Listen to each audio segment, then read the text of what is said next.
I love sports. My relationship started long ago when I was 7 years old, seeing LeBron James every day on ESPN from his live games all the way to his post game interviews. I found it all on ESPN, spending my childhood years being a fan of sports and growing into a young man who then wanted to pursue the career I had been watching. Sportscasting didn't even seem like a job while I watched the great commentators of Stephen A. Smith and Stuart Scott talk about the game. The love and passion they show while broadcasting is how I feel when watching the game at home, just pure joy and happiness. While watching Stan Van Gundy commentate over the Cleveland Cavaliers versus Chicago Bulls game in the 2014 NBA playoffs, he yelled the words, "Bang! Bang! The game is over!" repeatedly after Derrick Rose shot a game winning three to give the Bulls the victory. I was the only person in my room watching this game when this happened, but when he said it, I felt like I was right with him. The emotion that he exerted just through his words made me feel like I was getting an actual live experience viewing this game.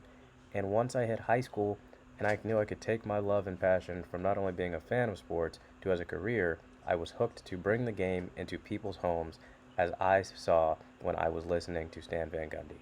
After graduating high school, knowing I wanted to get a job in sportscasting, I went on to Full Sail University to get a degree in sportscasting.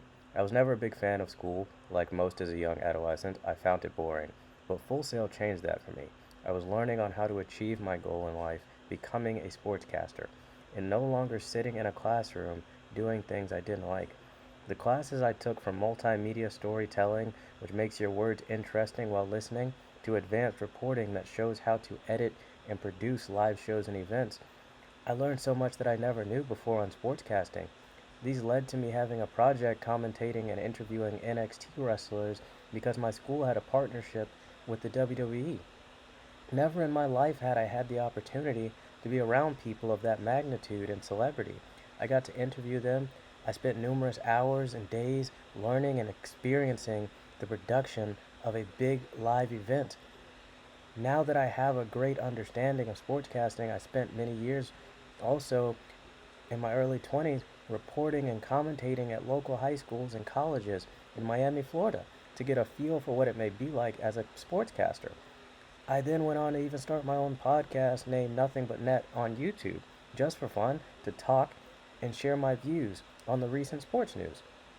With just a simple everyday camera, I did this in my house and posted videos to YouTube.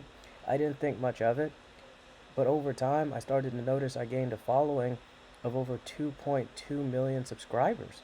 I never thought I would get this many people to like the content I was putting out, and it became one of the largest sports channels on the platform. I expanded my brand well outside the state of Florida to now even to other countries outside the United States. The channel was based on the values of integrity, respect, teamwork, and creativity, giving the listeners just what they want. From all the attention I was garnering, I learned that from working hard and giving people what they want, I can be successful as a sportscaster. It gave me inner confidence to see people throughout the world enjoy my content.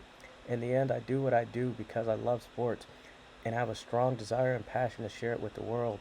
That mission to give fans what they want whenever they want it drew me into ESPN as a young man. To embrace diversity, to serve all sports fans worldwide, is a mission we can continue and take to even further.